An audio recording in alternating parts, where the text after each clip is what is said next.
오늘 우리는 이제 이 마가복음 7장 8절에서 13절의 말씀을 통하여서 사람의 전통 고르반이라고 하는 그 말씀과 더불어서 하나님의 뜻이라고 하는 그런 주제를 가지고서 오늘 본문 말씀을 함께 묵상하기를 원합니다.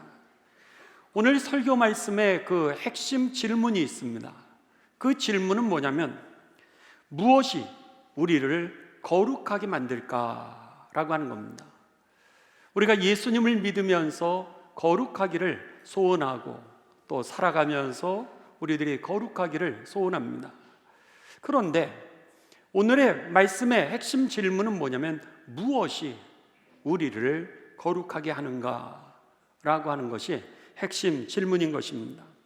거룩이라고 하는 단어는요, 첫째는 여러분, 하나님, 그 구원받은 하나님의 백성의 삶의 방식을 거룩이라 그럽니다.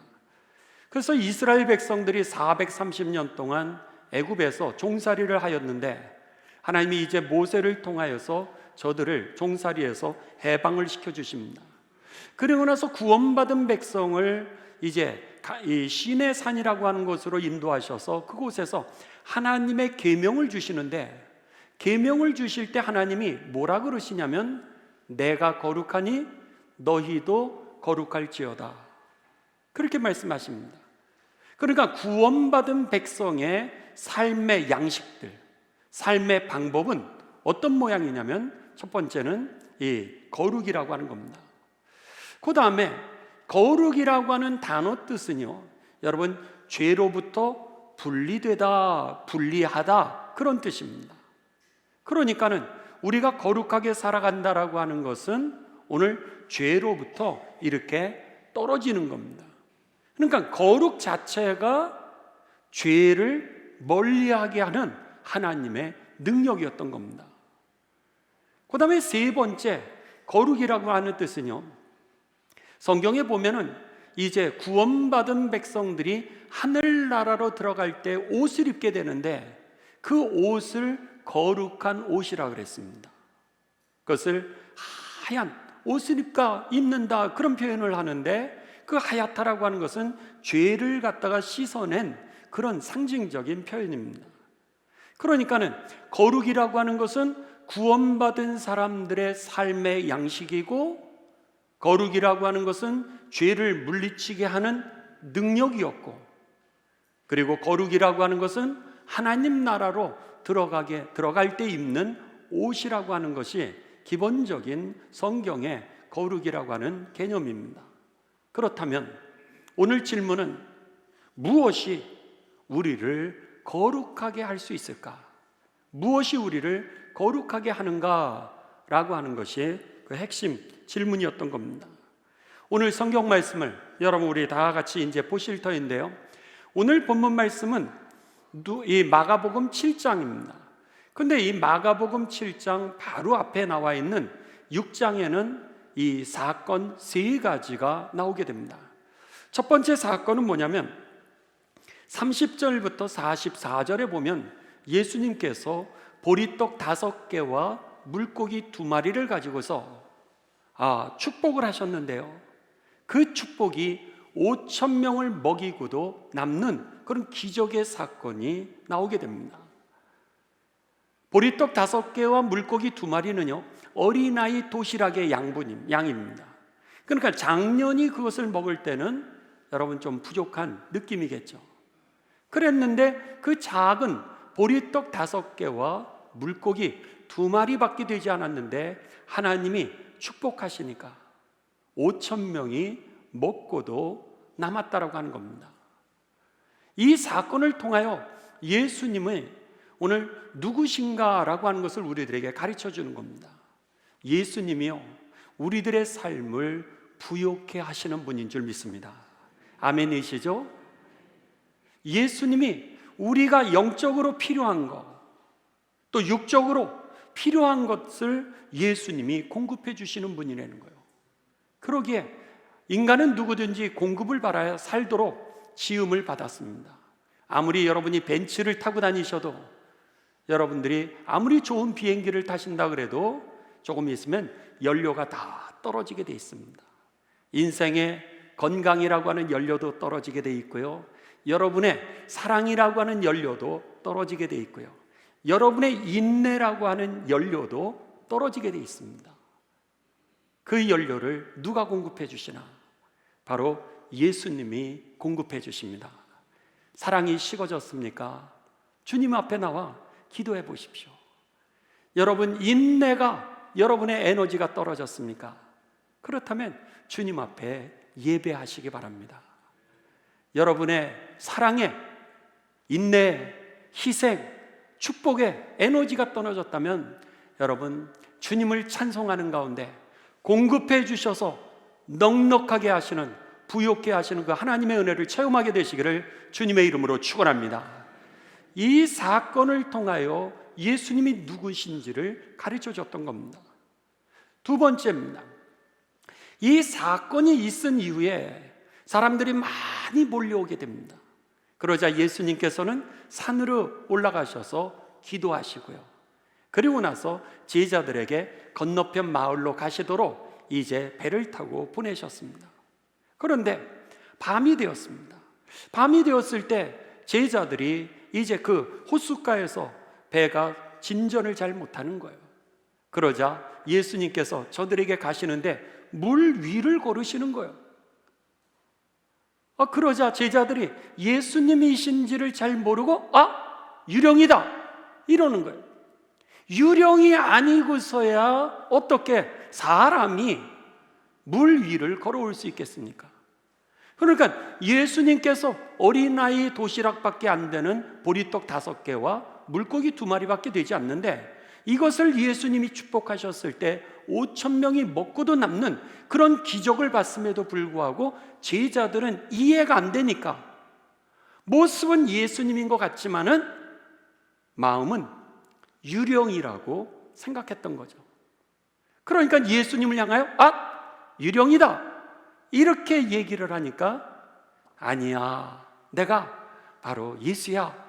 그러면서 예수님이 저들에게 찾아오신 사건이 바로 그 앞에, 오늘 본문 앞에 있는 사건입니다.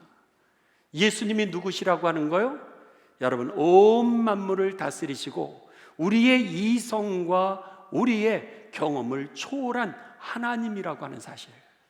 나는 알지 못하니만 주님은 알고 계시고요, 나는 할 수 없지만 주님은 하실 수 있는 전지전능하신 분이라고 하는 사실입니다. 그래서 저는 예수님을 믿습니다. 내 인생을 내가 마음대로 할 수 있다면 내가 전지하고 전능한 겁니다. 그런데 만일 여러분의 건강조차도, 여러분의 꿈조차도, 여러분의 가정조차도 여러분이 원하는 대로 되지 않는다면 그 이유는 여러분이 그 인생의 주인이 아니기 때문입니다. 그렇다면 여러분의 인생을 여러분에게 맡기면은 망할 수밖에 없는 겁니다.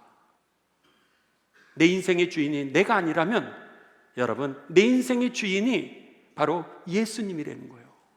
그렇다면 한번 믿자 본전 아니겠습니까? 오히려 본전보다 더 나을 겁니다. 그러기에 여러분의 인생을 한번 예수님에게 맡겨보셔서 오늘 전지전능하신 그 하나님의 은총이 여러분의 가정과 여러분의 기업과 여러분의 삶을, 그리고 여러분의 이 자녀들을 이끌어 가시는 것을 경험하게 되시기를 주님의 이름으로 축원합니다. 이게 두 번째 사건이었습니다. 그러자 사람들이 예수님이 이런 분이시네 막 이런 것들을 알게 되자 이제 그냥 그 환자들, 병자들을 예수님에게 들것에 실어가지고 이제 예수님에게 찾아오게 됩니다. 그때 예수님이 그들을 거절하지 않으셨습니다. 아무리 바빠도, 아무리 일이 많아도 예수님에게 오는 그 누구도 예수님께서 거절하지 않으셨습니다. 그리고 그들을 여러분 고쳐 주셨습니다. 그렇습니다. 어떤 이유로든지 간에 오늘 주께 오른 이들을 예수님이요 멸시치 아니하시고, 그리고 거절하지 아니하시고 우리들을 여러분 안아주시고, 그리고 여러분의 그 눈물의 기도를 반드시 닦아주실 것을 경험하게 되시기를 주님의 이름으로 축원합니다. 이 사건이 오늘 본문 말씀 바로 앞의 사건입니다. 그러자 이 사건은 어디서 일어났냐면 남쪽과 대한민국으로 얘기한다면 지도를 본다면 우리가 남한과 북한에 있어서 저 아오지 탄광 그 북쪽 갈릴리라고 하는 그런 지역에서 있었던 사건이었습니다. 그랬는데 입소문을 타가지고 많은 사람들에게 예수님에 관한 소문이, 예수님 이런 분이네? 이런 일이 일어났대. 이래가지고는 예루살렘 수도 서울까지 이제 그 아오지 탄광에서 있었던 그 이야기 사건들이 전해지게 되었습니다.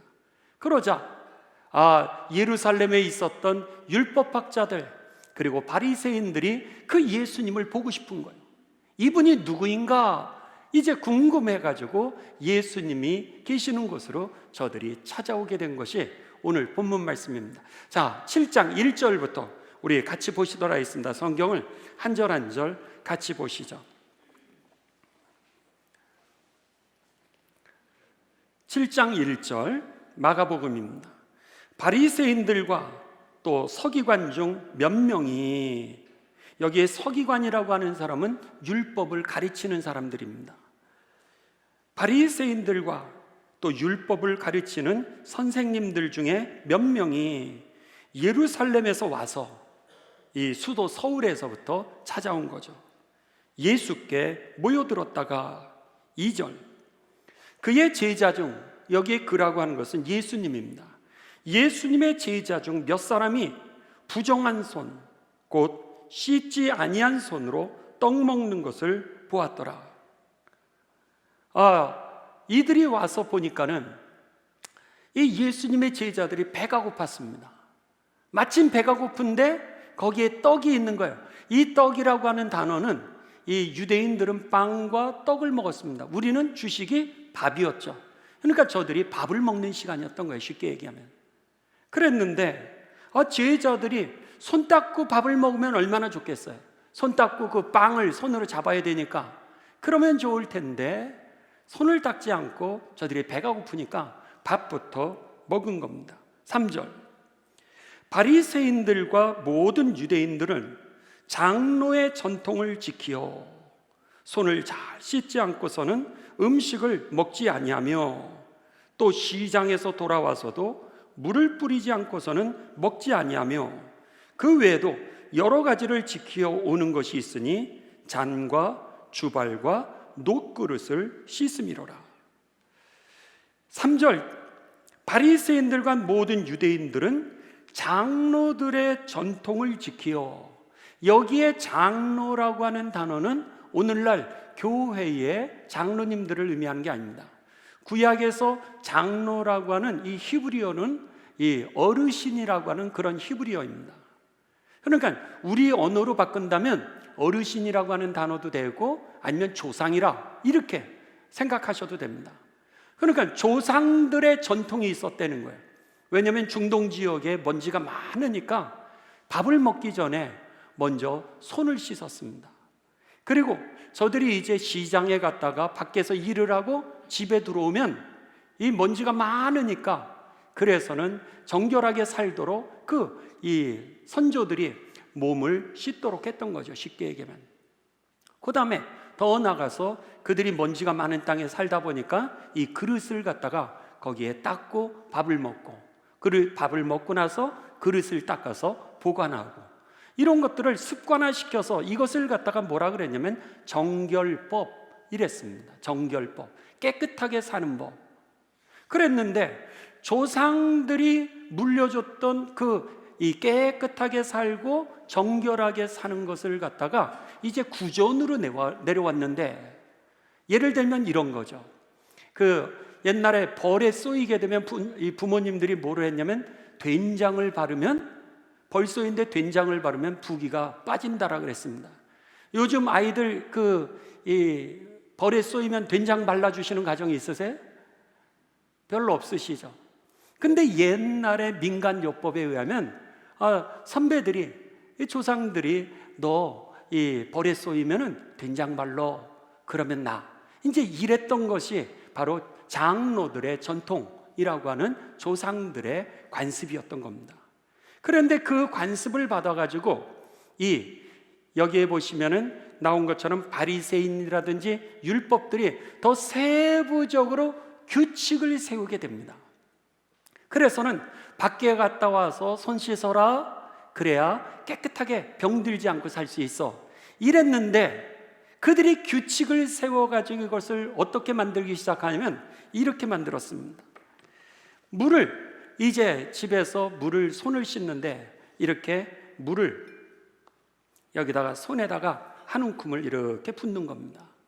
그리고 나서 여기에 손을 씻는데 어떻게 하냐면 그 방법을 갖다가 규정을 한 거예요. 그리고는 이 손을 가만히 있지 않고 하늘을 올리게 됩니다. 그렇게 되면 손 위에 있었던 이 물이 쪼르륵 흘러가지고 이 뒤에 팔꿈치 있는 데까지 물이 흘러가는 거예요. 그럼 팔꿈치도 닦아지는 거예요. 그리고 나서 하늘을 받다가 다시 이렇게 땅으로 내리는 겁니다. 그러면 여기에 팔꿈치에 있던 물이 쪼르륵 흘러가지고 손으로 가고, 손을 갖다가 비비는데 5번을 비벼라, 그래야 깨끗해지느니라. 이런 식으로 규정을 만든 겁니다. 조상들은 손을 닦고 밥 먹어라, 그래야 너 병 걸리지 않아, 이랬는데 그 후손들은 거기에다가 물은 이렇게 떠서 여기까지 올렸다가 이렇게 내려서 손을 5번 닦아야 닦는 거라, 이렇게 만들어 놓은 거죠. 그런데 그 5번을 그렇게 해서 닦지를 않고 하면 너는 죄인이야, 법을 어긴 거야, 그러니 너는 구원을 못 받아, 이렇게 됐던 것이 지금 이 사건이었던 겁니다. 예수님이 어떤 분이신지에 대해서 막 궁금해서 예수님의 그 은총을 나도 받을 수 있을까? 이렇게 해서 그들이 예수님을 찾아왔을 수 있었을 텐데, 저들이 가지고 있었던 경험, 저들이 가지고 있었던 그 생각, 그러니까 자기의 경험과 자기의 생각에 그냥 도간에 갇혀버렸던 겁니다. 결국은 예수님의 제자들이 너무 배가 고파가지고 와서 빵부터 먹는 그 모습을 보면서 마음이 상해버리고 말았어요. 은혜 받으러 왔는데 옆 사람을 쳐다보다가 그만 마음이 상해버리고 만 거예요. 그들은 손 닦는 거, 그 다음에 밖에 갔다 오면 뭐라 그러냐면 목욕을 해야 된다고 했던 거예요. 그런데 목욕을 안 하고 밥을 먹으면 어떻게 되는 거예요?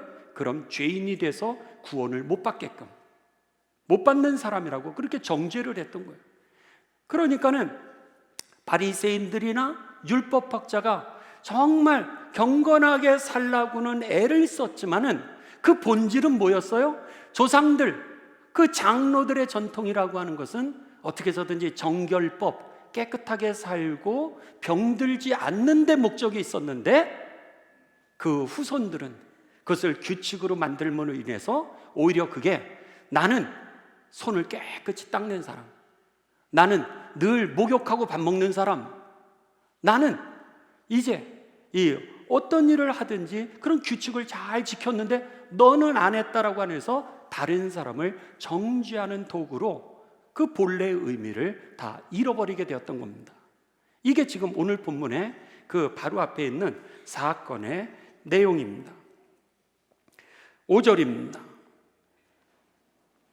이에 바리새인들과 서기관들이 예수께 묻되 어찌하여 당신의 제자들은 장로들의 전통을 준행하지 아니하고 부정한 손으로, 부정이라 그러는 거예요.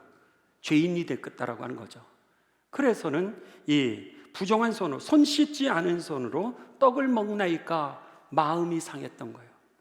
여러분, 눈을 들어 하늘을 보게 되시기를 주님의 이름으로 축원합니다. 오늘 본질이 뭔지, 비본질이 뭔지를 구별을 해야 되는데, 은혜를 받으러 왔는데도 옆 사람 때문에, 다른 환경 때문에 마음이 상해가지고 오히려 은혜를 못 받는 그런 미련한 자리에 우리들이 서지 않아야 됩니다. 그러니까는 예수님의 그 3가지 사건을 보십시오. 그 3가지 사건은 우리의 경험과 이성을 훨씬 넘어 있는 그 사건이었습니다. 어린아이 도시락 하나밖에 되지 않는 물고기 2마리, 보리떡 5개밖에 되지 않는데 5,000명을 어떻게 먹일 수 있겠어요? 그런데 하나님은 하실 수 있잖아요. 그렇다면은 여러분, 나의 생각, 나의 경험 안에, 장독 안에 여러분 갇히지 마시고 하나님 되심을 인정하는 믿음이 되시기를 주님의 이름으로 축원합니다. 거기에서 하나님의 역사가 일어나게 되는 겁니다. 자, 계속 가시죠. 6절. 이르시되, 그러니까 이제 예수님이 저들이 마음이 상했어요. 그래서 예수님께 왜 당신의 제자들은 손도 안 씻고 밥을 먹습니까? 부정한 거 아닙니까? 이렇게 얘기를 합니다. 그러자 6절, 이사야가 너희 외식하는 자에 대하여 잘 예언하였도다.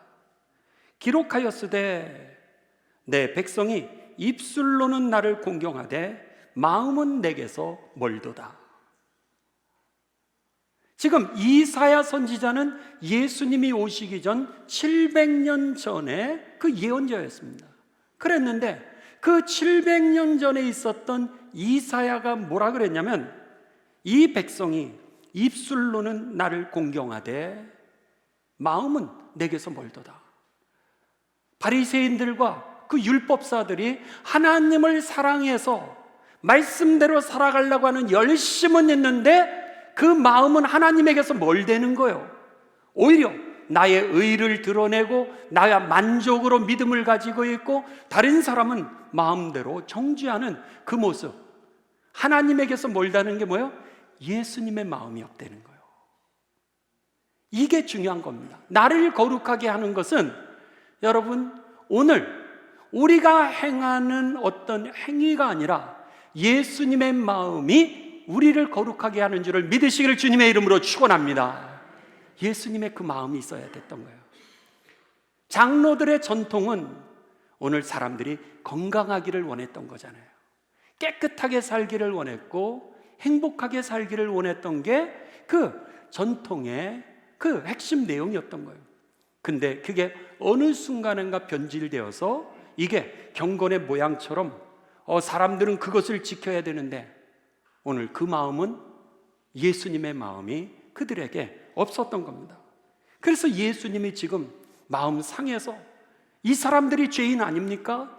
이렇게 얘기하는 그들을 향하여서 오늘 이 백성이 입술로는 나를 공경하는 것 같은데 정작 마음은 예수님의 마음이 없도다, 하나님의 마음이 없도다, 이렇게 말씀을 하시는 거예요. 7절, 사람의 계명으로 교훈을 삼아 가르치니 나를 헛되게 경배하는도다. 오늘 예배는 드리지만은 하나님 없는 예배를 드리고 말씀을 읽으나 주님의 마음을 읽지 못하고 그냥 지식으로 머물러 있구나 라고 하는 그 말씀입니다. 8절, 너희가 하나님의 계명을 버리고 사람의 전통을 지키느니라. 또 이르시되 너희가 너희 전통을 지키려고 하나님의 계명을 잘도 저버리는구나. 그러면서 그들의 예수님의 마음이 없는 것, 하나님의 마음이 없는 것, 본질을 잃어버린 그 마음을 예수님이 이제 책망하셨던 거죠. 그리고 나서 오늘 본문, 아까 읽었던 본문은 뭐냐면 예로 드신 겁니다. 예를 들어 10절, 모세는 십계명에 나와도 있고 또 이 율법에도 나와 있죠. 모세는 네 부모를 공경하라 하고 또 아버지나 어머니를 모욕하는 자는 죽임을 당하리라, 이렇게 율법으로 기록되어 있다는 거예요. 여기 이 율법의 핵심은 뭐예요? 네 부모를 공경하는 거, 그게 율법의 핵심이죠. 그래서 어머니나 아버지를 모욕하는 사람, 멸시하는 사람은 돌로 쳐 죽일 그런 법까지도 이렇게 이 부모를 공경하도록, 부모를 공경하는 게 이렇게 중요하다라고 하는 걸 성경이 가르쳐 줬던 겁니다.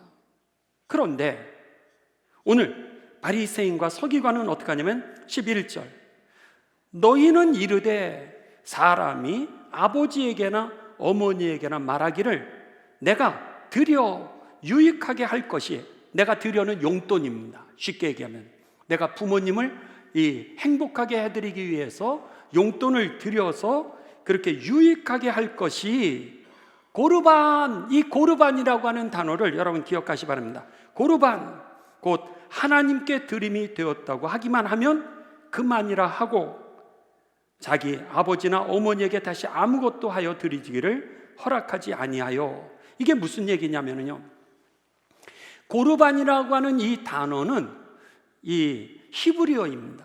구약의 레위기 1장 2절에 보면 이제 사람들이 예물을 하나님 앞에 드릴 때 그 예물 혹은 제물이라고 하는 뜻입니다. 그런데 하나님 앞에 드리는 그 예물과 제물을 이제 이들이 뭐라 그러냐면 이 돈이 하나님 앞에 헌금할 돈이에요. 그래서 제가 하나님한테 헌금하려다 보니까 어머니 아버지 용돈 드릴 게 없다는 거예요. 그러면은 어떻게 되는 거예요? 부모님이 그래, 너 잘했어, 하나님한테 예물을 올려야지, 너 믿음이 좋은 거야, 이렇게 하면은 다 되는 거예요. 그러면 어떻게 되는 거예요? 부모님에게 드려야 될 용돈을 안 드리고, 그리고 나서는 입을 싹 씻고 그거로 돈이 없다라고 하는 거로 끝났다는 거예요. 이렇게 율법을 가지고서 이제 자기의 이득을 취하는 것을 지금 얘기하는 거예요. 그리고 나서 그들 부모님에게는 용돈을 안 드린다는 거죠. 쉽게 얘기하면 이런 겁니다. 누구한테 우리가 빚을 졌어요. 빚을 졌는데 빚진 돈을 갖다 받으러 왔습니다. 왔는데 돈이 없다고 얘기를 한 거예요. 그럼 당신 통장에 있는 이 돈은 뭐냐? 이 돈은 이미 하나님께 드릴 예물로 구별해 놓은 거라는 거예요. 주일 드릴 헌금으로 내가 구별해 놓은 거라는 거예요. 그렇기 때문에 이 돈은 하나님 돈이지 내 돈이 아니기 때문에 내가 돈이 없어서 갚을 수가 없습니다. 이렇게 얘기를 한다는 거예요. 그러니까 다 같이 하나님을 믿는데, 하나님을 믿는 사람이 이 돈은 헌금으로 드릴 돈이니까 그 돈을 내게 달라, 이렇게 할 수가 없는 거예요. 그러니까 사람들이 이것은 하나님께 드려진 제물이기 때문에 제가 도와드릴 수 없습니다, 제가 갚을 수 없습니다, 부모님 죄송합니다, 내가 용돈 드릴 수 없습니다, 이렇게 얘기하고는, 그리고는 모른 척하고 쓱 넘어가 끝냈다라고 하는 겁니다. 너희가 그 옛날부터 내려오는 그 전통을 중요시했던 핵심은 뭐예요? 내 부모를 공경하라, 그거였는데, 율법이라고 하는 규칙을 정해놓고 나서, 규칙은 하나님 앞에 드리는 예물을 구별해 놓고 났다고 해놓고 나서는 부모님을 갖다가 잘 공경하지 않는 너희들, 그게 너희들이 마음이 없는 거라는 거죠. 겉으로는 경건한 척하지만 사실은 마음이 없는 거라는 거예요. 그것을 갖다가 오늘 외식하는 자들아, 예수님이 그렇게 말씀했던 겁니다. 그렇습니다. 여러분, 오늘 예수님이 이 부모님에 대해서 용돈 드리는 본문인데, 여러분 용돈 많이 드리시기 바랍니다. 왜 이렇게 아멘이 작아요? 돌아보면은 여러분 부모님들이 수입이 있었을 때는 자녀들 그 수입으로 정말 양육하셨잖아요. 근데 자녀들이 자랐습니다. 자녀들이 자랐는데 부모님이 이제 은퇴하시는 거예요. 그럼 더 이상 수입이 없잖아요. 그러면은 자녀들이 수입이 있으면은 자녀들이 부모님을 이롭게 하는 게 하나님의 법칙이었던 거예요. 그랬는데 자녀들이 내가 이거 하냐고 돈이 없다는 거예요. 내가 이거 하냐고 내가 돈이 없다는 거예요. 그러면서 부모님을 공양하지 않는 거, 쉽게 얘기하면 내 이득을 위해서는 얻는데, 하나님의 말씀은 근본적인 건 뭐였어요? 부모를 공경하는 건데, 그럴 때만 꼭 이 자기에게 유리한 법을 갖다가 적용시켜서 오늘 살아가는 이 세대를 예수님께서 말씀하신 겁니다. 그렇습니다. 여러분, 오늘 우리들의 삶 가운데 본질이 뭔지, 비본질이 뭔지 우리가 구별을 해서 오늘 말씀, 내가 주인된 삶이 아니라 오늘 하나님의 말씀이 기준된 삶을 살아가기 시기를 주님의 이름으로 축원합니다. 내 부모를 공경하라 그랬잖아요. 그런데 그 하나님이 약속을 하시면서 뭐라고 약속을 하시면 천대에 이르기까지 너의 자녀들을 축복할 거라는 거예요. 하나님의 약속이 그 안에 있는데도 불구하고 오늘 우리들의 삶은 이 모든 것에 대하여서 그냥 이 겉으로는 하나님을 사랑하노라 그러면서도 그 하나님 없는 삶을 살아가는 우리들의 삶을 이제 지적하셨던 거죠. 여러분, 저는요 오늘 여러분들에게 몇 가지 좀 부탁하고 싶은 게 있습니다. 그 중에 하나는 뭐냐면은, 여러분, 우리가 이 다문화 가정이 있지 않습니까? 요즘 다문화 가정이 있고, 그리고 해외에서, 우리나라에서 노동자로 이렇게 오시게 됩니다.